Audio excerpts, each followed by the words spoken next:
3种疗法止咳化痰。谈到止咳化痰，大家应该会想到说药局买个成药。其实，在我们日常生活中，很多常见的自然疗法都有止咳化痰的功效。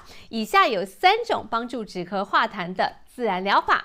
第一个你可以吸一些热蒸汽，像洗热水澡的时候呢，吸一点蒸汽，可以滋润我们的喉咙，以稀释痰液，帮助排出。第二个是多喝水，与其相信各种的偏方，不如相信最原始的方法。美国食品药品管理局就指出，与其使用去痰剂，不如多喝一些温开水，就可以达到止咳化痰的功效。